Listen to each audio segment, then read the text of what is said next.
Welcome back to Sunday Vibes, one and all. Patrick Van Straten is in Sri Lanka on holiday. Nobody knows what he's doing out there. Mysterious scenes. He's replaced by the brilliant George Wright, and Chris Hamill's here as well. The first question comes from Liam Murphy. He says, Mo Salah, are the Messi comparisons justified, and can Liverpool keep him? Oof, Hamster, you kicking us off? All right, before we get caught up in the hoi polloi then, let's have a look at some cold, hard facts. Starting with his numbers this season, 28 goals at current in the Premier League. That's 7 more than Sergio Aguero. Stinky. He also has 9 league assists. I think he only needs, in all, 7 more goal involvements to break Thierry Henry's record of 44. That is which would mental. be quite frankly insane. That's a lot though, that's in a big his ask. debut season. Yeah, he's also looking more at his all-round game, as well as assists, in which I think only 2 City players have more, in David Silva and Leroy Sané maybe, completing 3 dribbles a game. Only 4 players complete more dribbles than he does. He completes around 25 to 30 passes per game, which for a forward means he's heavily involved.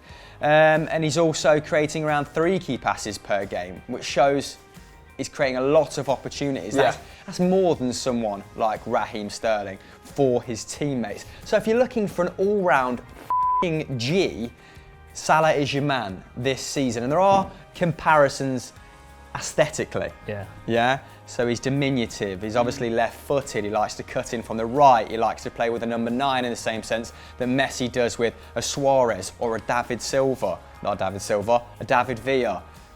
But I think we get far too caught up on comparing people who are having scintillating seasons to all-time greats. Just enjoy Mo Salah for what he is, what he's doing in this current moment. There's no better time, Joseph, to live than in the presence. And I just think it's a little bit of lazy journalism. It's just a boring question, but a valid one. Thank you for sending it in. George, what do you think? Well, as you said, like aesthetically, there are some traits that Mo Salah has, which is kind of the same. But the main thing for me is how the opposition treat him. Right. Is what makes him so similar. Is that I was watching a Watford game when he scored 4, and there was completely gettable opportunities for the defenders to get the ball when it was like just 2 yards in front of Mo was about 5 yards, and you think you've got to get that ball, and he's just like he was running onto it, and they're just like backing off slowly. There's like a real aura around him, which like hasn't been seen in the Premier League since Ronaldo in that one season. I think was the last time players were genuinely petrified of someone in the Premier League. Created that fear factor, hasn't it? Yeah. And he's rapid. Which helps. But I think comparisons to Leo in general were just absurd, really. I mean, he is the greatest player, in my opinion, in football history. I don't think anyone will ever come close to him. And it's not just Messi's like speed or his technical ability which sets him apart. It's his what's in his mind. Like Messi could easily drop back into a centre mid position, I think, in his late 30s, and he'd still be easily top 3 in the world. He's just ridiculous. And Mo Salah, I mean, you've got a hell of a job if he wants to get anywhere near close to that ability. Yeah, I mean, we said off camera, didn't we? But Mo Salah's got to do it for another 9 seasons in a row before we start talking about him in the same breath as Lionel Messi. Obviously, I completely agree with Hamster. I think stylistically, it's obvious where his similarities lie. That close control, that sort of choppy dribbling ability, especially in the area when surrounded by defenders. But his all-round game is nothing like Lionel Messi's. Lionel Messi's ability to drop into midfield and carry the ball, I don't see Mo Salah having that creativity. Although he has got 9 assists, which is pretty impressive, I don't think his deep work is as good as Messi's yet. He might be there, but you wouldn't see him doing what Messi does to Jordi Alba every other game, would you? Yeah, exactly. So I think maybe it's a little bit harsh. I think the better question is, can Liverpool keep hold of their man? Because I actually read a really interesting article in the Telegraph this week from, I think it was Paul Hayward, who said, Barcelona and Real Madrid can't get whoever they want, so why do we always talk about it like they can? Because the rumours were that it was going to Real Madrid, Mo Salah, right? Because Mo Salah has been linked with a £200 million move to Real Madrid. And I have to say, Paul, I completely disagree with your point. I think Real Madrid and Barcelona can get, and have been able to get for the last 30 years, exactly who they f***ing want.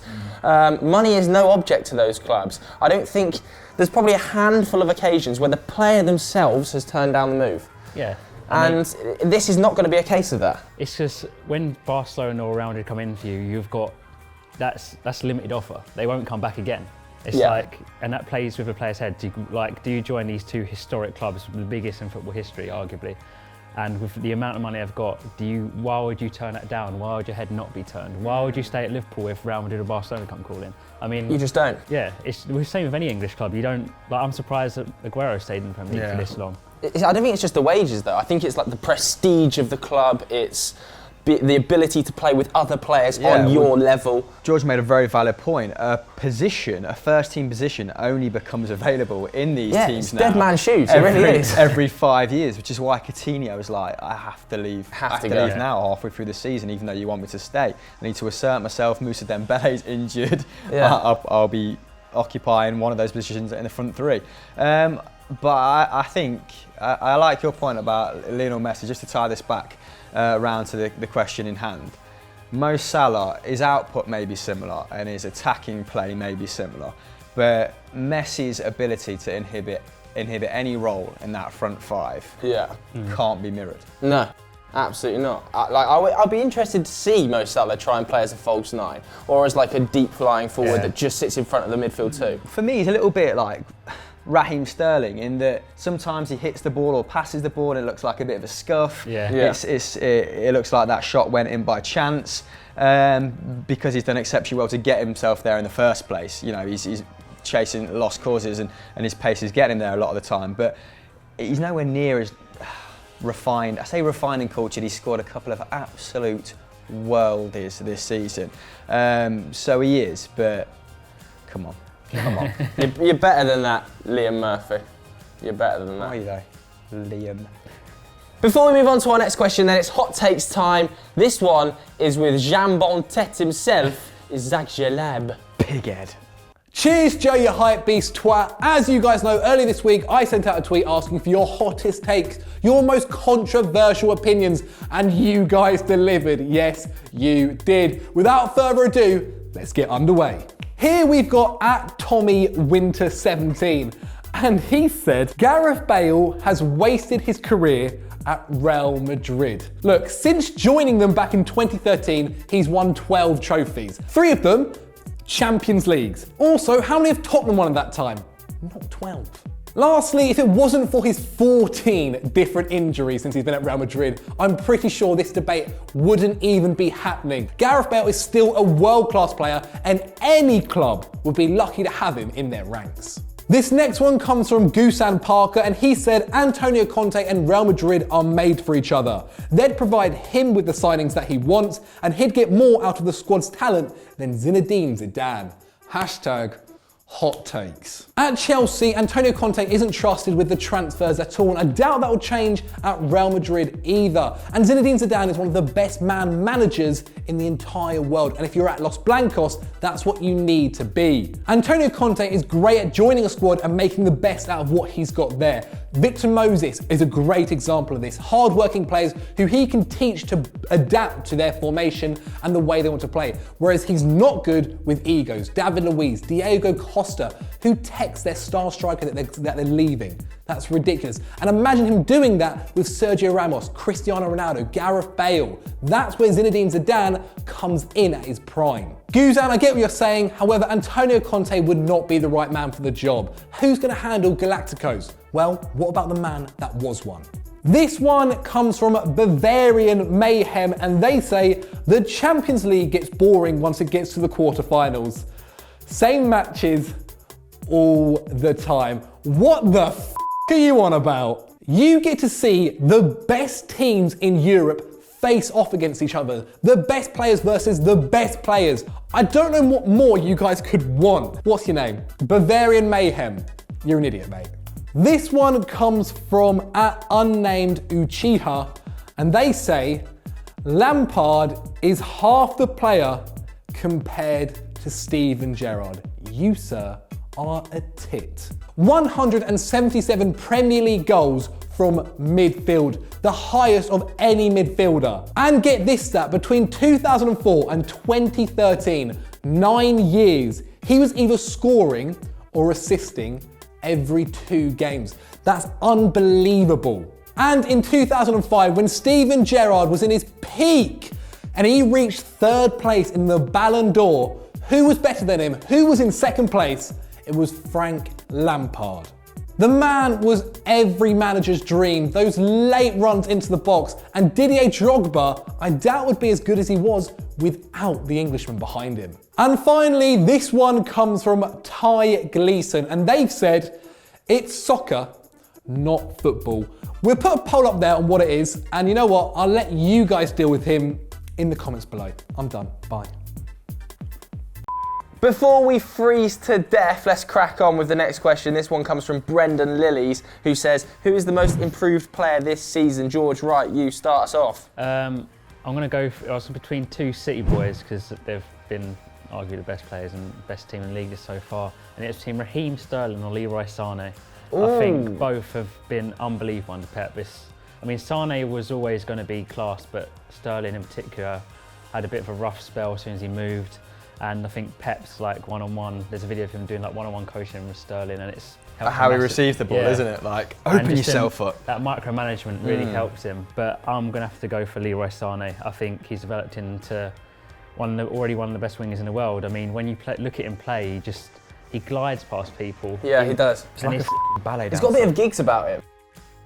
Well, Heavy touch. It's not like a light touch like Mo Salah or Lionel Messi. It's like a 6-yard touch and a full leg sprint. It's like a hockey player, like with a stick. Yeah. But when before, like you say, I didn't really get involved too much in the end product. Like last season, I think it was every 220 minutes he averaged like a goal assist, whereas now it's gone down to 94 in the league. It's insane. And he's got like 11 assists in the How league old is already. he? 2021, I think. So young for a player of that quality. But he's just a complete package. Like, he's rapid as he's massive, he's strong, he's so good technically. Yeah. He's got an absolute scream on him as well if he lines it up outside the box. He has actually.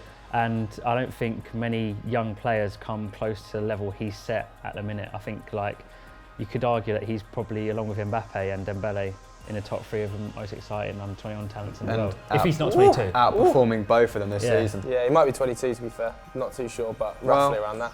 Brings us nicely to my player, because I believe he's 22. Also, not convinced. But Santi Mina of Valencia. So I was watching La Liga last weekend, and he's just one player that stood out to me. He's already got more goal contributions this season with 12 goals and 2 assists, I believe, than the entirety of last season when he was only involved in 8. He's only played 1,200 minutes this season.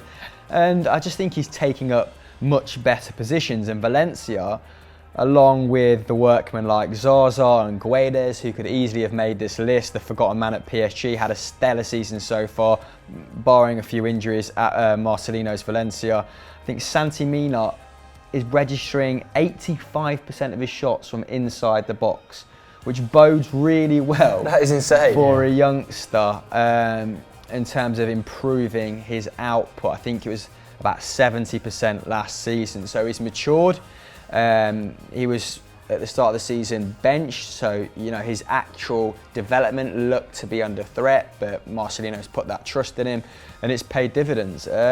So slightly different one. I thought I'd go to the continent for mine, but what about you, Joseph? I'm going to stick in La Liga as well, and I think that Barcelona team, I think you could name probably 2 or 3 players within it, maybe even 4 players that are massively improved on last season. I think Ter Stegen being one. I think Ter Stegen has arguably been the second best goalkeeper in the world this year, 6 alongside saves per goal. Yeah, alongside David De Gea at number 1, then Ter Stegen number 2. I think Sergi Roberto has taken leaps forward under Valverde. I think the 4-4-2 has helped him do that, but I don't think this time last year anybody would have said he's comfortably like one of the best right backs in the league. I don't think people would have said that, and I think they can say that now. Paulinho in central midfield. On occasion, I think Valverde's got the absolute best out of him. Watched a lot of Chinese football last year, did you? Well, I don't need to tell you he's playing at a better level now. So I think those guys, I think also Busquets has had a much better season than he had last year. So I definitely think there's been a lot of improvement at Barcelona under Valverde. I also have been very surprised by how easy Tolisso has made it look since joining Bayern Munich. Sometimes you can get a little bit overawed joining a club like that. You've obviously seen the likes of Renato Sanchez really fall down. in that move, but he's kind of made it his own, so very impressed by Tolisso. In the Premier League, just a couple more names. Fabian Delph locking down that left-back spot while Benjamin Mendy's been injured, and also Ashley Young doing the same at Manchester United, really, really impressively. So, also Christensen, another name chucked in there. I think Christensen stepped up. And any one of the Burnley defence. Yeah, so those would be my most improved. Well done. But I suppose we want to know your most improved as well. Why don't you let us know on Twitter? Our handles are on screen here. The final question of the day was sent in by Ben Ryan. If you want to get your question answered next week, use the hashtag SundayVibes in the comments below or send it to us on Twitter. He wants to know, who do you want sold from your club this summer? Shall I kick us straight off? Go on then. Because Manchester United, I think you're going to have a very large overhaul. I think Jose Mourinho wants a lot of players gone, to be honest, and some notable names in there. I think Luke Shaw's definitely going to leave, sadly. Wherever he goes, I'm sure he's going to be immense and come back to prove Jose wrong in a similar way to Mo Salah or Kevin De Bruyne. But I also think you'll see one of Chris Smalling or Phil Jones leave. I don't think we can accommodate both of those players at the club much longer. It's probably been 2 seasons too long of that duo, in my opinion. Who else will leave? I want Fellaini gone, but it's not going to happen. Fellaini will sign a new contract. Still hasn't signed a new contract though. He's available on a free in the summer if anybody wants him. But I would like to see him leave. I think he is kind of like a figurehead of everything that's currently wrong with the club. In that our midfield depth and ability of the depth is an absolute disgrace. So I think Fellaini will probably leave. And I hate to say it, I feel like we might lose one of the young forwards. I feel like we might lose a Martial.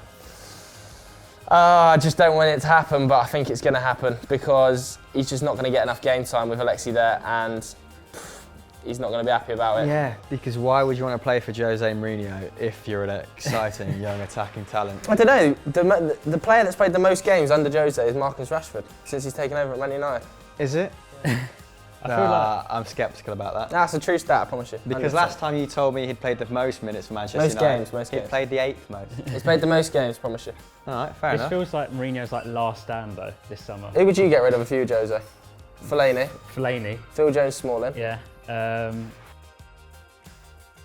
I don't know. I mean, apparently Alexis is causing a ruckus already, isn't he? No, Alexis is not happy with himself, I think.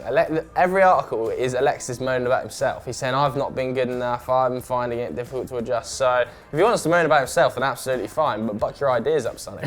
Enough about Man United anyway. Who'd you let go from Arsenal? Who wouldn't I let go from Arsenal? I mean, Granit Xhaka. I mean, it's easier to say name ones I'd keep, to be honest. Okay. Ozil, obviously. Lacazette, Aubameyang. I would keep Xhaka in the hopes that he wears short sleeve shirts all the time and actually plays as well in long sleeve shirts. What do you mean short sleeve shirts? As soon as he puts the short sleeves on, he turns into he's great. Lovely arms. Last 3 games. That is the most Arsenal fan statement ever. That's like literally like Ty saying the grass is too green. Get him in a short sleeve shirt. Hector Bellerin, I don't know why our fans hate him because he's one of the best. You want him to keep him? Of course I want to keep him. He's one of the best young right backs in the world. If he was under a good manager, we see a completely different side of Hector Bellerin. His Instagram game has been exceptional. So you're keeping 4 so far of your 23-man squad? I'd keep Koscielny, but he's really? He's Achilles? He's absolutely His Achilles are now actually genuinely made of paper mache. Nacho, Monreal, even though he's about 32.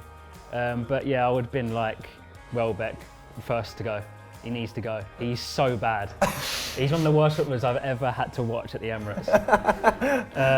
Worse than Andres Santos. Well, he's like the striker. You have to think about it. But Kolasinac has also he's been all right since he had a run of games, but he looks like a bloke who's going to be so fat when he retires. I reckon he's the only... Just before we move on, can we please flash up the photo of Mido from last week taken in Marbella, and he's now legitimately 18 stone.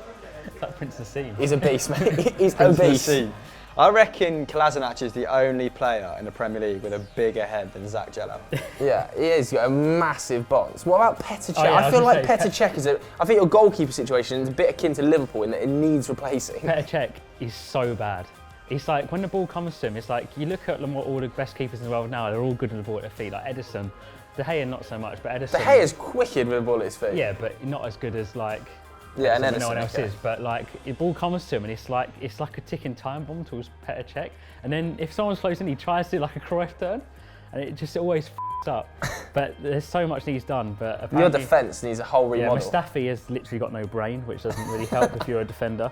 But yeah, it's not looking great. And apparently we have to sell to buy, even though we had made profits in the last 2 transfer windows. How do you have to sell to buy when you've got rid of Alexis Sanchez's wage off the books? Because we're Arsenal Football Club. It's gone straight in the pockets of Gazidis. I mean, I don't want to really talk. It's really depressing. I don't really want to talk about it anymore, to be honest. Go on then. What about Celtic? Oh, not Celtic. A wilting violet. Why don't you do other teams in Europe? Because literally no one cares about Celtic. That's rude, isn't it? I actually think we have, one of the biggest fan bases in football. So I'd sell Bombscare Boyata for sure. No, I've had a think about this, and I would like to see Julian Draxler and Pastore leave PSG. I think they're both too good to be sitting on the bench. Well, but did you see Pastore's performance when he came on against Real Madrid? It's one of the worst things I've ever seen in my life. He was so bad. Yeah, I mean, but he's a talented footballer being wasting away on a bench. That's it, George. Judging on a 17-minute cameo against the reigning champions of He Europe. is old now as well. He's not young anymore, is he? But I think a player of his calibre wasted on the bench in Liga. And then we have Riyad Mahrez, that whole situation at Leicester and how that's manifested over What's the going to last happen with that? 6 months. I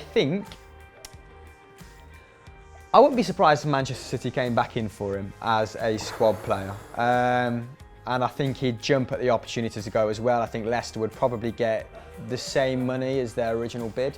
So between the 60 and 70 million pound mark. But I remember you saying like they don't need to take that. So why would they take that in the summer? Because I think the main problem was in January was that Manchester City didn't give Leicester time to replace Riyad Mahrez with a similar calibre of player. If Leicester had a whole summer of planning for his exit, I assume they've been planning from January onwards now. They should have been. Then it's a different kettle of fish. And if I'm Leicester and I don't need to accept that money, I am a little bit annoyed that Manchester City have come in with that 11th hour bid off the back of not getting Alexis Sanchez. Yeah. And I don't necessarily feel just because the player deserves to go to another club, a bigger club, a better club with prospects of winning trophies based on his form, that I don't feel that compelled to let him go. Wasn't in the club's best interests. I think letting go this summer will be in the club's best interests. But Puel is very good at bringing young players through, and he has a lot of contacts in France. So hopefully, we'll just pluck another Riyad Mahrez out of our arses. That'd be lovely, wouldn't it? I say we, part-time Leicester fan. Also, Full-time I'd legend. sell Wilshere and keep Ramsey. Just stewing on Well, you that. wouldn't sell Stewing on that. You wouldn't sell I Wilshere, let you'd him let go. him leave for free. That's weird because Jacko wants him as your captain. Because did you see, I don't know if you saw Wilshere's interview, did you read Yeah. Wilshere's interview where he basically says that Wenger told him that he's going to... He could go and last summer. And apparently Everton want him for... Of course Everton want him. Give an £8 million Big Sam signing on boys. fee. Everton Big Sam. have basically become, since the Iranian guy took over, QPR. They've become the dumping ground of top tier talent. They've Yeah. literally, where everybody just shits out their old players and chucks Fully them on them. expect them to sign Esteban Granero. Yeah, I don't know what is going in on. the summer. Honestly, And give him that is 80K a exactly week. the type of club that Chris Smalling will join, isn't it? It literally is. That's. Both of them, him and Jones. Chris Smalling would do well to get a gig at Everton. I don't know, mate. Anyway. I don't know. Over Ashley Williams. Anyone or Phil else? Jagielka. Can you think of any other standouts who should leave their club? I will say, we've obviously speaking about him all the time, maybe a Mateo Kovacic. What we do Kovacic's talk about him all the prospects like, so time. let's not mention him too much. I think Icardi could go. Good shout. Icardi, although apparently signing a new deal. Did you you read that? Though? He's see- going to sign a new deal with 200 million release So he clause. scored 4 goals against Sampdoria the weekend just passed. Did you see the header and the flick? No, you didn't see any of the goals. They are flipping gorgeous. He's probably in the same bracket as Mo Salah now. As in, if I'm a top team and I've got £200 million to spend, he's the calibre of player that I'm going for. He's probably more gettable than someone like Mo Salah. Just Well, he's got 100 compared right to him now. because of the He's first got a question, €100 but- million buyout clause, but he's apparently signing a new 4-year deal at the moment that's going to up that from 100 million to 200 million. So get him now if you're going to get him. Dybala, I think he should stay at Juventus. I'm just for thinking life. of players that might leave for big clubs now, Paolo which is a for different life. question, isn't it? Paolo for life. You think of any others? Not really. Maybe we should wrap it up. I think we should probably wrap it up. But what about you? Can you think of any players that you want to sell from your club or that should be sold by another club? Let us know in the comments below. Shall we go clean the end board? Why not? let's- Yeah. What's apparently coming so. up on the rest of the channels? Well, on FTFC, James and McCubbin have another non-league vlog out. This time they went to Dulwich Hamlet, interviewed one of their young prospects, possibly the next Jamie Vardy. That is what I titled the video, so go and watch that. And we have Stat Wars, the champions just started. Joe against Don Strapsy was on yesterday. We know the result, so play it down. George, George. anything else happening? EFD. EFD. 2 10s coming out this Yeah. week. Buzzing. Unfortunately, due to outside issues we can't control, I believe. Oh, a little bit of a dig there, Let's end it but on that note. nobody knows. Anyway, see you Not later. in control. Bye.